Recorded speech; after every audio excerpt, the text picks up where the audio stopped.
है Soviet union के disintegration के पहले जो एक मिलिट्री ऑर्गेनाइजेशन हुआ करता था, वार्सा पैक्ट नाम हुआ करता था, जो कि नाटो का एक अल्टरनेटिव हुआ करता था। बताइए इसमें से ऐसा कौन सा देश है जो उसका मेंबर था, वार्सा पैक्ट का मेंबर इनमें से कौन था? एस्टोनिया, कजाकिस्तान, यूक्रेन और पोलैंड। आपको मे भी पता ना हो तो लगाइए अपना दिमाग, बढ़ाइए तुक्का, whatever you wish to do करिए इसको, और आपके सामने आपका पोल है जिसको आपको आंसर करना है। चैट बॉक्स में अपना आंसर दीजिए ताकि हम बता सकें कि कजाकिस्तान, एस्टोनिया, यूक्रेन और पोलैंड इनमें से कौन सा वार्सा पैक्ट का हिस्सा हुआ करता था। फिर मैं आपको थोड़ा बहुत वार्सा पैक्ट के बारे में भी बता दूंगा। There will not be any concern about Warsaw Pact. तो आपके पास 30 सेकंड है, mark your answer fast, mark your answer fast in the chat box, क्योंकि चैट बॉक्स में जो आप आंसर मार्क करते हैं पोल उसे ही कैलकुलेट करता है और बताता है कि कितने लोगों ने सही जवाब दिया है। अगर मैं कहता हूं कि सही जवाब डी है तो कितने लोगों ने मार्क किया है सही? एज एक्सपेक्टेड बहुत कम लोगों ने सही जवाब दिया है, क्योंकि आपको पता नहीं रहा होगा, केवल 10% लोगों ने सही जवाब दिया है। स्टिल मीना टॉप पर हैं, सोम सेकंड पर हैं और सिमरजीत थर्ड नंबर पे हैं मेरे पोल में। आइए मैं आपको बता देता हूं इसका आंसर। फर्स्ट ऑफ ऑल तो कोल्ड वॉर का दौर था जो 1945 के बाद शुरू हुआ और वहां पे यूएसए और यूएसएसआर के बीच में आपस में चलता था कन्फ्रंटेशन। यूएसए ने बनाया नाटो। नाटो यूरोपियन कंट्रीज का, अमेरिकन कंट्रीज का ग्रुप था जो काउंटर कर रहे थे यूएसएसआर के हेजेमनी या डोमिनेंस को। तो यूएसएसआर ने भी उन्हें काउंटर करने के लिए तैयार किया एक military group, and that was called as Warsaw Pact. Warsaw Pact, ठीक है। तो वार्सा पैक्ट जो है वो treaty of friendship and cooperation हुआ करती थी कई सारे ईस्टर्न ब्लॉक सोशलिस्ट कंट्रीज की, जिनको लीड कर रहा था यूएसएसआर। मैं आपको बता दूं कि जो वार्सा पैक्ट है पोलैंड उसका मेंबर बन गया था 1955 में, और इसीलिए हमारा आंसर डी होता है। अब आपके मन में सवाल आएगा कि यहाँ पे जो बाकी के देश थे, मैं आपको बता दूं कि कजाकिस्तान, एस्टोनिया और यूक्रेन ये वार्सा पैक्ट का हिस्सा नहीं हुआ करते थे, despite being part of. Despite being, देखो कजाकिस्तान और यूक्रेन तो सोवियत यूनियन का पार्ट हुआ करते थे, लेकिन ये वार्सा पैक्ट का हिस्सा नहीं हुआ करते थे। ठीक है, चलो ये क्वेश्चन तो आपने देख लिया। अगले सवाल पे चलते हैं, और जो हमारा अगला प्रश्न है वो बहुत ही साधारण है, एक ऐसा टॉपिक जिस पर अक्सर बात हुई है और आप इस टॉपिक को लेकर वेल अवेयर होंगे, that is about special economic zone. Special economic zone के ऊपर आपके सामने 4 स्टेटमेंट्स हैं, और पहला स्टेटमेंट ये है कि एक ऐसा रीजन होता है जहां पर केवल लोकल फार्मिंग की एक्टिविटीज को ही बूस्ट किया जाता है। दूसरा कि ये एक ऐसा डेजिग्नेटेड एरिया है किसी भी देश में जहां पे ट्रेड और बिजनेस रेगुलेशंस काफी रिलैक्स्ड होते हैं बाकी देश की तुलना में, और ऐसा इसलिए किया जाता है ताकि हम एक्सपोर्ट को प्रमोट कर सकें। तीसरा यह है कि एक ऐसा एरिया होता है जहां पे गवर्नमेंट पॉलिसीज को सस्पेंड कर दिया जाता है, और चौथा ऐसा है कि यहाँ पे टैक्स इंसेंटिव्स ऑफर किए जाते हैं जिसकी मदद से आप इंडस्ट्रियल डेवलपमेंट में मदद अवेल करते हैं। तो बताइए यहाँ पर कौन सा है आपका सही जवाब? Please mark your answer. यहाँ पर आपके सामने 4 स्टेटमेंट हैं और देखते हैं कि कौन सही मार्क कर पाता है, कौन सही मार्क कर पाता है। और आज आपको मिलेगी एक सीख, आज आपको मिलेगी एक सीख, ठीक है।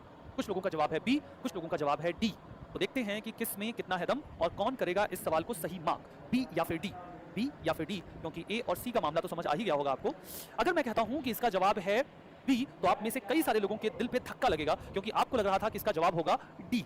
ठीक है, अब यहाँ पे केवल 22% लोगों ने सही मार्क किया है। इश्क यूपीएससी टॉप पर हैं और अर्शिया जारगर सेकंड पे, अनु सिंह थर्ड पे हैं। अब आपको लग रहा होगा कि डी क्यों गलत है? ऑफ कोर्स डी भी करेक्ट है, डी इज आल्सो करेक्ट। आप ध्यान दो तो जो एसईजेड बनाए जाते हैं उनका दोनों पर्पस होता है, एक तो इंडस्ट्रियल डेवलपमेंट करना और दूसरा एक्सपोर्ट को प्रमोट करना, लेकिन जो प्राइमरी ऑब्जेक्टिव होता है वो एक्सपोर्ट प्रमोशन होता है। वी कैन नॉट से कि ये चौथा स्टेटमेंट इनकरेक्ट है, ये भी सही है और ये भी सही है, लेकिन अगर आपको इंडस्ट्रियल डेवलपमेंट और एक्सपोर्ट प्रमोशन दो में से एक चुनना होगा तो आप चुनेंगे एक्सपोर्ट प्रमोशन, जो कि इसका एक प्राइमरी ऑब्जेक्टिव होता है, that is the primary objective. तो दो के दोनों गिवन स्टेटमेंट करेक्ट हैं, लेकिन जब दो स्टेटमेंट एक साथ करेक्ट होते हैं तो आपको मोस्ट अप्रोप्रिएट पे जाना पड़ता है, और मोस्ट अप्रोप्रिएट में आपको एक्सपोर्ट प्रमोशन को फोकस में लेना होगा। तो एक्सपोर्ट प्रमोशन के हिसाब से B will be the correct answer. Of course इसके बैकग्राउंड में इंडस्ट्रियल डेवलपमेंट जरूर रहता है। चलिए यही बात आपको यहां पर मिल जाएगी। हमारा जो अगला क्वेश्चन है that is about mark inflation. मैं आपको बता दूं कि हाल फिलहाल में एक नेशनल अचीवमेंट सर्वे पंजाब में किया गया, और उसके लिए जो वहाँ के एग्जाम्स थे उनको डिले किया गया, क्योंकि सर्वे के लिए उनको समय निकालना था पंजाब में स्पेसिफिकली। इसी रेफरेंस में ये पूरा मामला न्यूज़ में है, ये हमारे वीकली करंट अफेयर्स में कवर नहीं हुआ था, इसीलिए मैंने इसका एमसीक्यू यहाँ पे रखा हुआ है।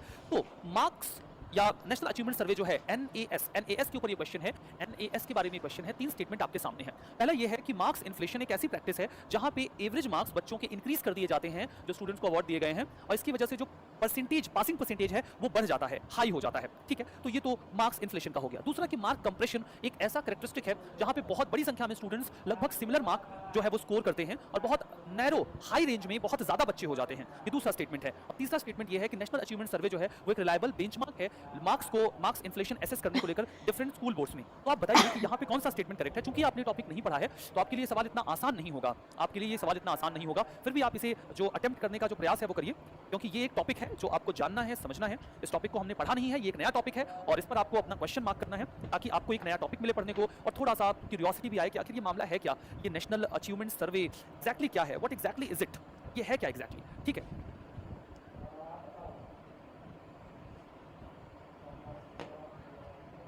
ठीक है, चलिए मैं आपको बता देता हूं कि नेशनल अचीवमेंट सर्वे के जरिए हम स्टूडेंट्स के लर्निंग आउटकम को एसेस करने की कोशिश